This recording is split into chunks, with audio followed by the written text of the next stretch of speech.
According to world-renowned entrepreneur, real estate investor, Grant Cardone, money is like a jealous lover. Ignore it, and it will ignore you. Worse, it will leave you for someone who makes it a priority. Money. I spent 9 years in an all-boys boarding school. 9 years. That feeling that Nelson Mandela felt when he left prison, Robben Island to be exact, is the very same feeling that I felt when I left boarding school to go to university. A feeling of freedom. Now I had an opportunity to interact with women. I was enrolled at one of Africa's top universities, the University of Pretoria, for a business management course. The reason I was enrolled in this course had nothing, absolutely nothing to do with learning on how to manage a business. How I wish. So why was I doing business management? Was it because someone at home had a business? No. Was it something that I loved? Let me tell you why. The reason I was doing business management was because I excelled in business management in high school. And as a result of that, when I was exposed to it, it was a no-brainer for me to go and study business management. But ladies and gentlemen, you and I both know theory and applications are two different worlds. And so, when I was in university, let me take you back. When I was not in class, which is most of the time, I immersed myself in a passion, personal development. I spent time, hours and hours, in the library. Me on YouTube, same WhatsApp group. We became best friends. What was I doing on YouTube?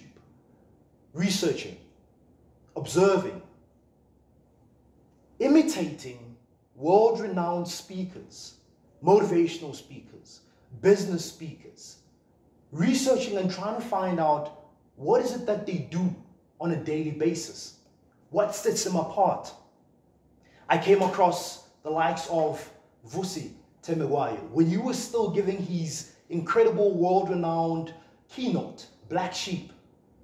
I came across the gentleman who wrote The Monk Who Sold His Ferrari, Robin Sharma, and many more.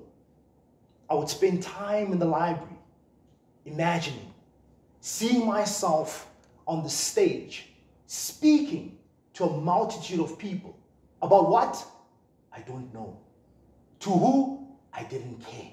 I just wanted to be in front of the camera. That's all I wanted. And here I find myself today. So here I am in university.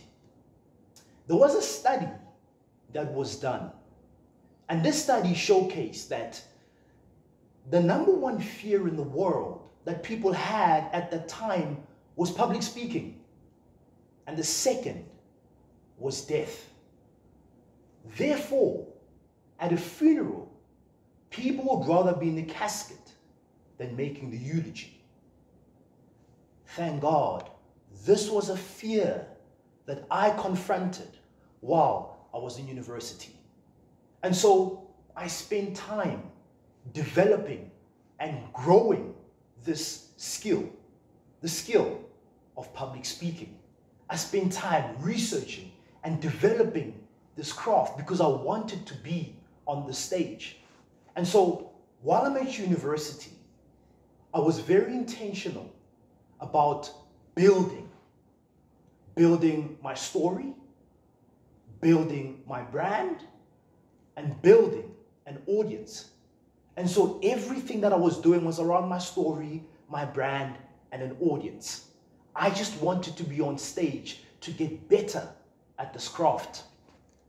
3 years later, as I fast forward, I received an email from a gentleman by the name of Desmond from the Foundation of School Leadership and Management. asking me and him to meet. What did I do this time? What wrong did I do this time? It had everything to do with business. And so he said, my brother, I need to see you. How did this come about?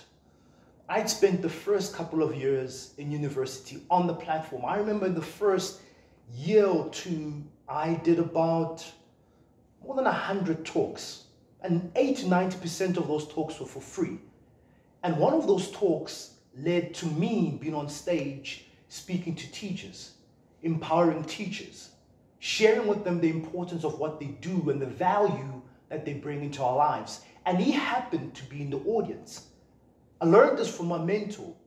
You called it the privilege of the platform. That regardless of who you're speaking to, never take the platform for granted. And so he said to me, back to me and Desmond, I need us to meet.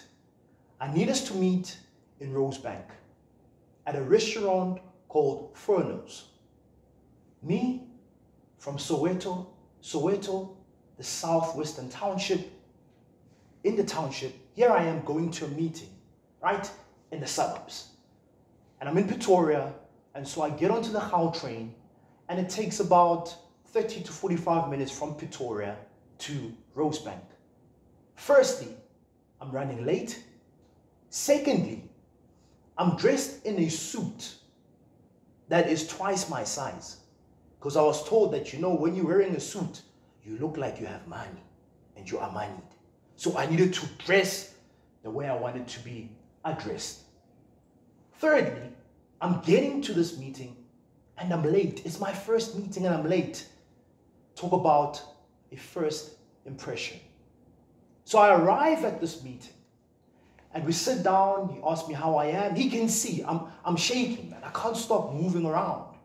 I'm looking around. People are talking business.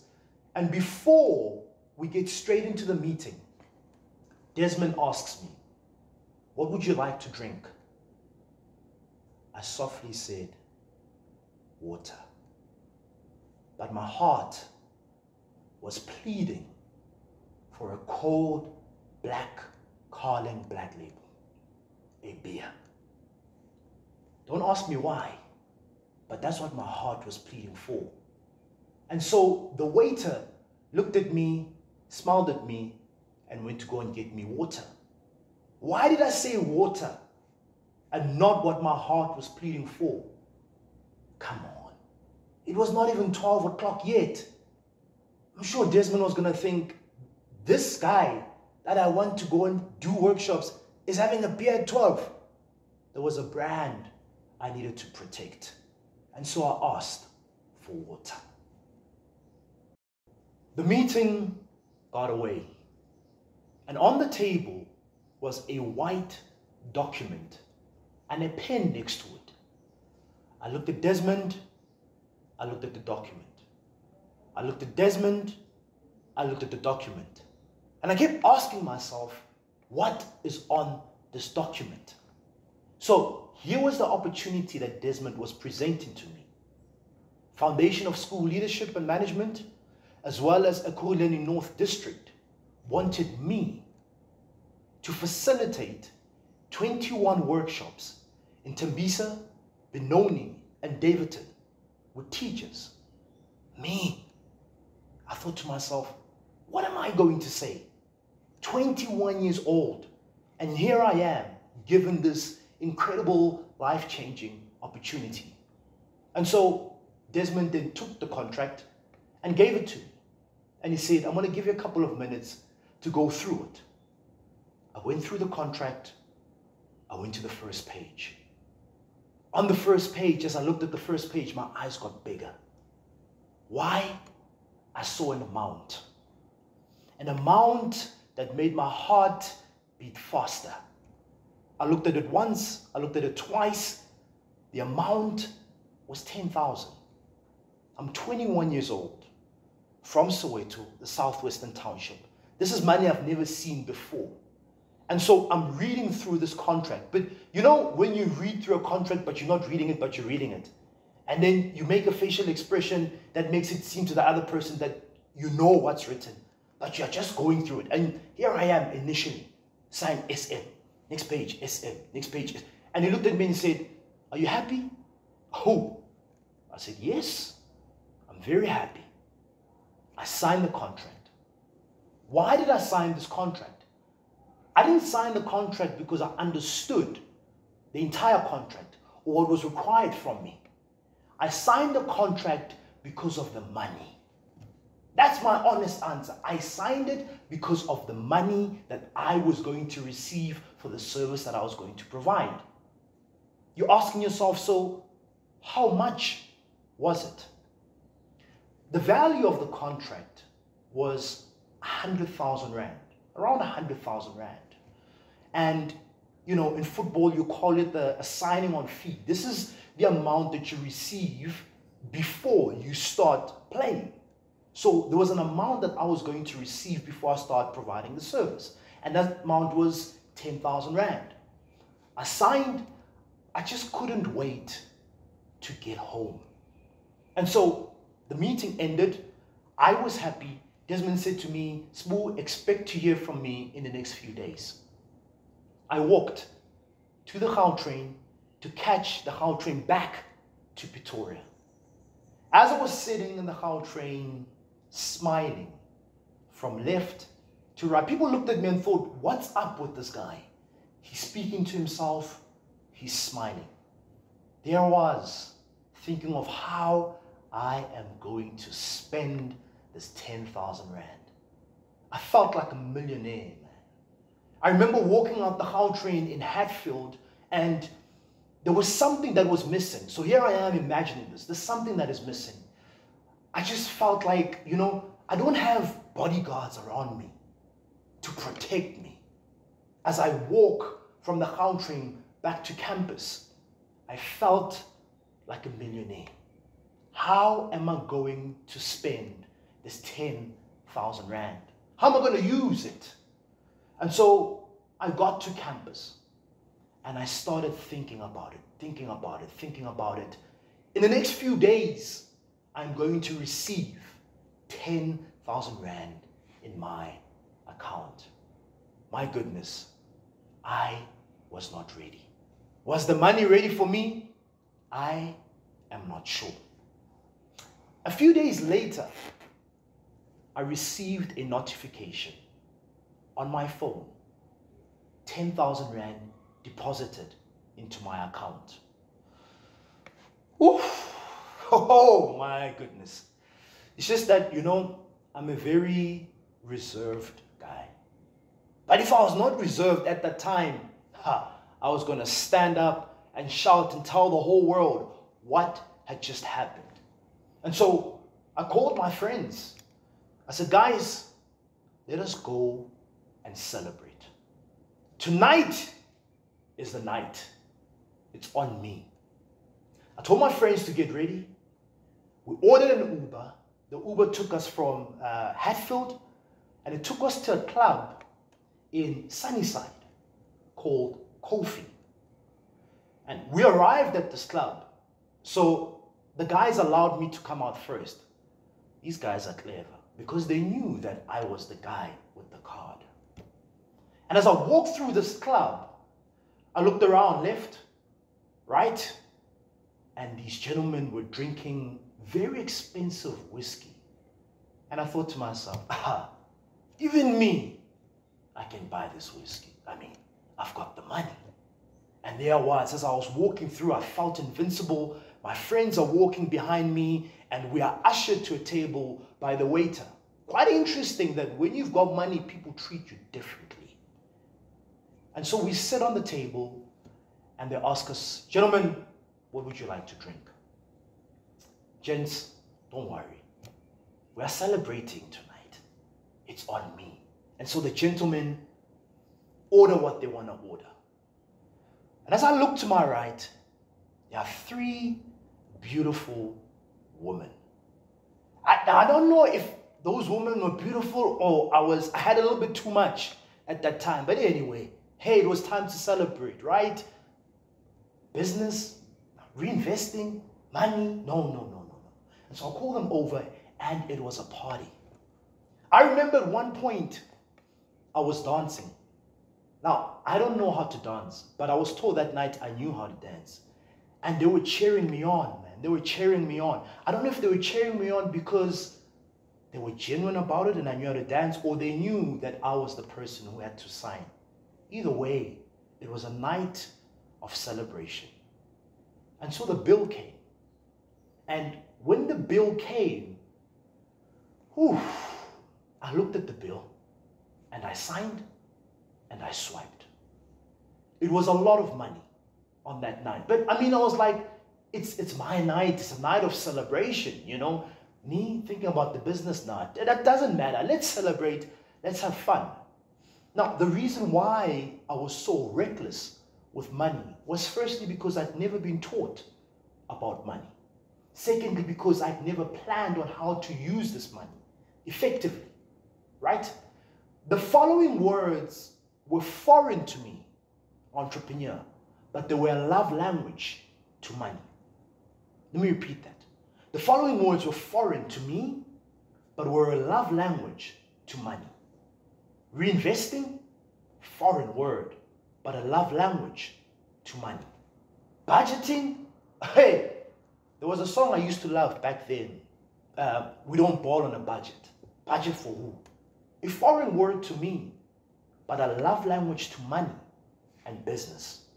Savings, investing, foreign word to me, but a love language to money and business. Emergency account, for who? For what? What emergency? Foreign word to me, but a love language to money and business. What do those words mean to you? This lifestyle continued. As I look back, I realized I prioritized beer over building. I prioritized consumption over creation. I prioritized partying over profit. I prioritized lifestyle over legacy.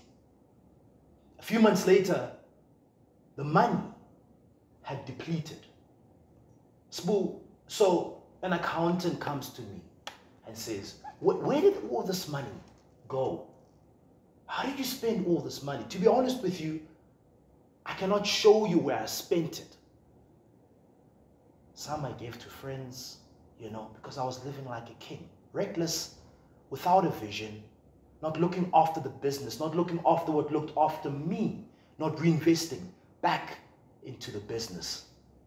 That was a big, big blunder. I remember going to the ATM to withdraw money. It was no more a happy, looking forward to small party, but now I could not live the way I wanted to live. The money had depleted. That was my big, big blunder. And as I close, there are 3 lessons that I would like to share with you. 3 lessons for you to take away. The first lesson, lesson number 1, identify your barriers to financial growth in your lifestyle. Let me repeat that.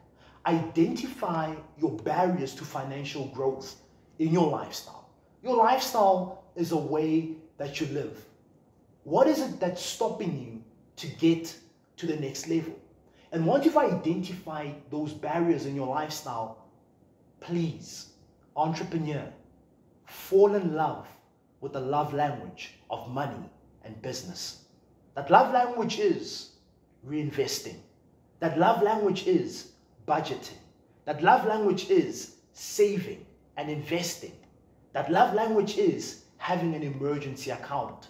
So identify the barriers to your financial growth and fall in love with the love language of money and business. That's lesson number 1. Lesson number 2, make decisions that are aligned with your vision. What is a vision? A vision is a mental picture of your desired future. And as I look back, one of the mistakes that I made was not having a clear vision. And so I was making financial decisions based on impulse, based on lifestyle. As you make decisions in your business, those decisions must be aligned with your vision. And it's so critical that you keep the vision in sight, keep the vision in mind. If it's out of sight, it's out of mind. Lesson number 3, and this is the last one. Treat yourself as an employee of the business. So entrepreneurs that start off their business, you're a one-man show, you are doing all the work, and you're like, but yeah, I'm the business. So I dictate what happens, how much I earn, etc., etc. You're not the business. You're an employee of the business. And so you pay yourself a salary and you look after the business because the business looks after you. So look after what looks after you. Look after what looks after you. Hey, look after your money. Money is like a jealous lover. Ignore it and it will ignore you. Worse, it will leave you for someone who makes it a priority.